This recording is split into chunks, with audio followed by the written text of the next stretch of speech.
तो नमस्कार दोस्तों, इस वीडियो में हम लोग जीके और जीएस के मिक्स क्वेश्चन देखेंगे। टोटल हम 55 यानी 55 क्वेश्चन देखेंगे और काफ़ी इंपॉर्टेंट है ये आने वाली हमारी सभी बीपीएससी और बीएसएससी की एग्ज़ाम्स के लिए। तो इस क्विक वीडियो को हम चलिए स्टार्ट करते हैं कि निम्नलिखित में से कौन सा देश कोयले का सबसे बड़ा उत्पादक है। तो कोयले का सबसे बड़ा उत्पादन करने वाला जो देश है वो है अमेरिका। तो इसका सही उत्तर हो जाएगा अमेरिका। इसके बाद अगला प्रश्न है, इनमें से किसको जापान का मैनचेस्टर कहा जाता है। तो जापान के मैनचेस्टर को हम ओसाका जो शहर है, ओसाका शहर को हम जापान का मैनचेस्टर बोलते हैं। उसके बाद अगला प्रश्न है, 1857 के गदर के समय भारत का गवर्नर जनरल कौन था। तो जब 1857 का गदर हुआ था तब जो गवर्नर जनरल था भारत का वो थे लॉर्ड कैनिंग। तो इसका सही उत्तर हो जाएगा कैनिंग। इसके बाद अगला क्वेश्चन था, भारत भारतीयों के लिए ये नारा किस संस्था ने दिया था। तो ये जो संस्था थी ये आर्य समाज थी। तो इसका सही उत्तर हो जाएगा आर्य समाज ने, क्योंकि आर्य समाज ने भारत भारतीयों के लिए इस नारे को दिया था। इसके बाद अगला प्रश्न है, विंध्याचल और सतपुड़ा पहाड़ियों के बीच से होकर बहने वाली नदी कौन सी है। तो विंध्याचल और सतपुड़ा पहाड़ियों के बीच जो नदी बहती है उसका नाम है नर्मदा। तो इसका सही उत्तर हो जाएगा नर्मदा। इसके बाद अगला प्रश्न है, स्टैनली जलप्रपात किस नदी पर स्थित है। तो स्टैनली जो जलप्रपात है ये कांगो नदी पर स्थित है। तो इसका सही उत्तर हो जाएगा कांगो। इसके बाद अगला प्रश्न है, रेगिस्तानों में बादल बरसते नहीं हैं क्योंकि। तो रेगिस्तानों में बादल इसलिए नहीं बरसते हैं क्योंकि निम्न आर्द्रात होता है वहाँ पे। तो वहाँ पे जो ह्यूमिडिटी होती है वो लो होती है। तो निम्न आर्द्रात के कारण रेगिस्तानों में बादल बरसते नहीं हैं। उसके बाद अगला प्रश्न है, विश्व का सबसे ऊंचा ज्वालामुखी पर्वत कोटोपेक्सी कहाँ स्थित है। तो विश्व का जो सबसे ऊंचा ज्वालामुखी पर्वत है वो इक्वाडोर में है, कोटोपेक्सी नाम है उसका। तो इसका सही उत्तर हो जाएगा इक्वाडोर। इसके बाद अगला प्रश्न है, कौन सा देश सबसे अधिक समूह द्वीप समूहों से मिलकर बना है। तो सबसे अधिक अगर द्वीप समूहों से मिलकर बना कोई देश है तो वो है इंडोनेशिया। तो इसका सही उत्तर हो जाएगा इंडोनेशिया। इसके बाद अगला प्रश्न है, किस ज्वालामुखी में अक्सर उद्गार होता रहता है। तो अक्सर जिस ज्वालामुखी में उद्गार होता रहता है उस ज्वालामुखी को हम बोलते हैं जागृत ज्वालामुखी। तो इसका सही उत्तर हो जाएगा जागृत ज्वालामुखी। इसके बाद अगला प्रश्न है, निम्नलिखित में से सबसे छोटी कोशिका कौन सी है। तो जो माइकोप्लाज्मा होती है ये सबसे छोटी सेल होती है हमारी बॉडी के अंदर। तो इसका सही उत्तर हो जाएगा माइकोप्लाज्मा। इसके बाद अगला प्रश्न है, भारतीय इतिहास में बाजार नियमों मूल्य नियंत्रण पद्धति की शुरुआत किसने की है। तो भारतीय इतिहास में जो बाजार नियम और मूल्य नियंत्रण है इसकी शुरुआत की थी अलाउद्दीन खिलजी ने। तो इसका सही उत्तर हो जाएगा अलाउद्दीन खिलजी। इसके बाद अगला प्रश्न है, लोधी वंश का संस्थापक कौन है। तो बहलोल लोधी जो था उसने लोधी वंश की स्थापना की थी। तो इसका सही उत्तर हो जाएगा बहलोल लोधी। इसके बाद अगला प्रश्न है, रॉलेट एक्ट को किस वर्ष लागू किया गया। तो रॉलेट एक्ट को जब लागू किया गया था वो सन था 1919। तो रॉलेट एक्ट जो था वो 1919 में लागू किया गया था। इसके बाद अगला प्रश्न है, भारतीय संविधान में कितनी भाषाएं हैं। तो भारतीय संविधान में टोटल 22 भाषाएं हैं। तो इसका सही उत्तर हो जाएगा 22। इसके बाद अगला प्रश्न है, ओजोन किसका अपर रूप है। तो ओजोन जो है वो ऑक्सीजन से का अपर रूप होता है, क्योंकि ओजोन का फॉर्मूला O3 होता है और ऑक्सीजन का O2 होता है। तो इसका सही उत्तर हो जाएगा ओजोन ऑक्सीजन का अपर रूप है। इसके बाद अगला प्रश्न है, धान का खैरा रोग किस तत्व की कमी से होता है। तो जो धान का खेरा रोग होता है वो जिंक जब कम हो जाता है तब उसकी वजह से खेरा रोग होता है धान के अंदर। तो इसका सही उत्तर हो जाएगा जिंक।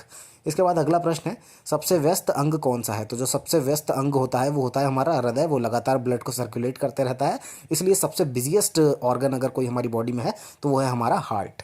इसके बाद अगला क्वेश्चन है, सबसे बड़ा अंग कौन सा है। तो सबसे बड़ा अंग अगर हमारे शरीर में कुछ है तो उसका नाम है त्वचा।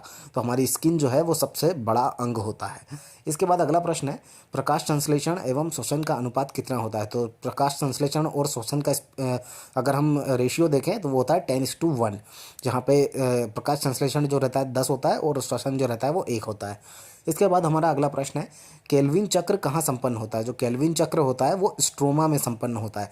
तो इसका सही उत्तर हो जाएगा स्ट्रोमा में। इसके बाद अगला प्रश्न है, प्रकाश संश्लेषण की प्रकाश आश्रित प्रक्रिया कहाँ संपन्न होती है। तो प्रकाश संश्लेषण की जो प्रकाश आश्रित प्रक्रिया होती है ये ग्रेना में संपन्न होती है। तो इसका सही उत्तर हो जाएगा ग्रेना में। इसके बाद अगला प्रश्न है, क्रांतिकारियों की अभिनव भारत सोसाइटी का आयोजन किसके द्वारा किया गया। तो जो अभिनव भारत सोसाइटी थी इसका आयोजन विनायक सावरकर के द्वारा किया गया था। तो इसका सही उत्तर हो जाएगा विनायक सावरकर। इसके बाद संविधान में बदलाव को हम क्या कहते हैं। तो जब भी हमको संविधान में बदलाव करना होता है तो उसको हम संशोधन करना बोलते हैं। तो इसका सही उत्तर हो जाएगा संशोधन। इसके बाद अगला प्रश्न है, बुद्ध का अर्थ क्या है। तो बुद्ध का अर्थ होता है प्रबुद्ध। तो इसका सही उत्तर हो जाएगा प्रबुद्ध। इसके बाद अगला प्रश्न है, अफगानिस्तान के संसद का नाम क्या है? तो अफगानिस्तान की जो संसद है उसको हम बोलते हैं शोरा। तो शोरा जो है ये अफगानिस्तान की संसद का नाम है। इसके बाद अगला प्रश्न है, भारत के संसद का नाम क्या है? तो भारत की जो संसद है उसको हम संसद ही बोलते हैं, तो इसका सही उत्तर हो जाएगा संसद। इसके बाद हमारा अगला प्रश्न है, डीएनए का डबल हेलिक्स मॉडल किसने दिया था? तो डीएनए का डबल हेलिक्स जो मॉडल था ये दिया था वॉटसन एंड क्रीक ने, तो इसका सही उत्तर हो जाएगा वॉटसन एंड क्रीक। इसके बाद हमारा अगला प्रश्न है, भारी जल D2O का अनुभार कितना होता है? तो भारी जल जो D2O होता है इसका अनुभार जो होता है, एटॉमिक मास जो होता है वो होता है 20, तो 20 जो होगा इसका सही उत्तर होगा।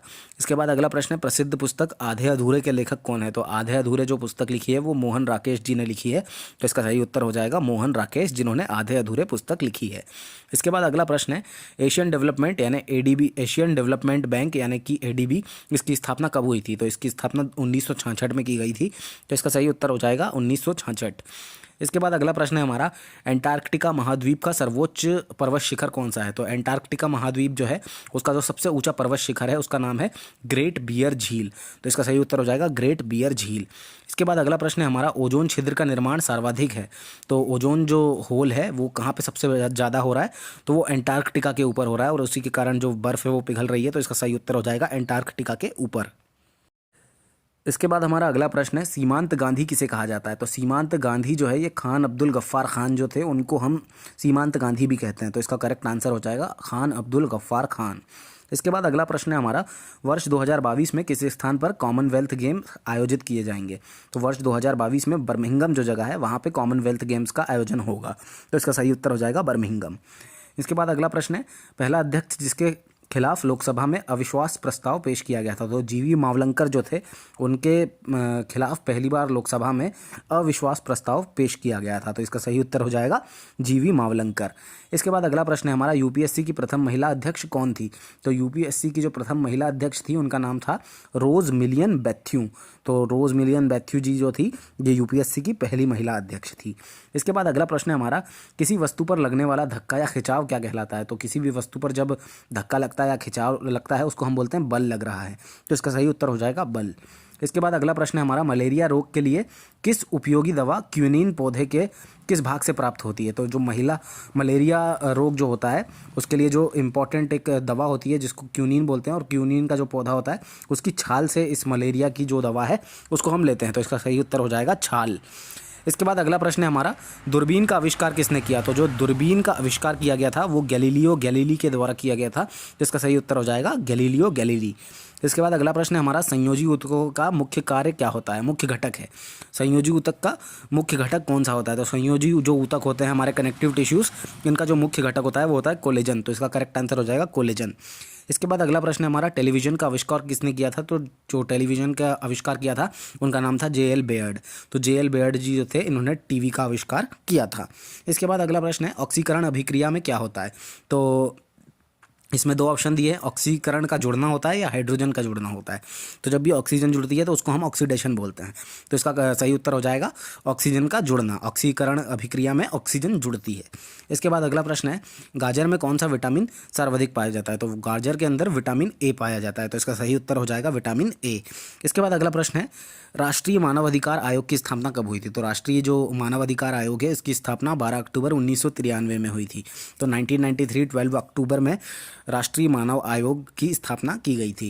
इसके बाद तोताए हिंद के उपनाम से कौन जाना जाता है? तो तोताए हिंद जो है वो आमिर खुसरो को बोलते हैं, तो इसका सही उत्तर हो जाएगा आमिर खुसरो।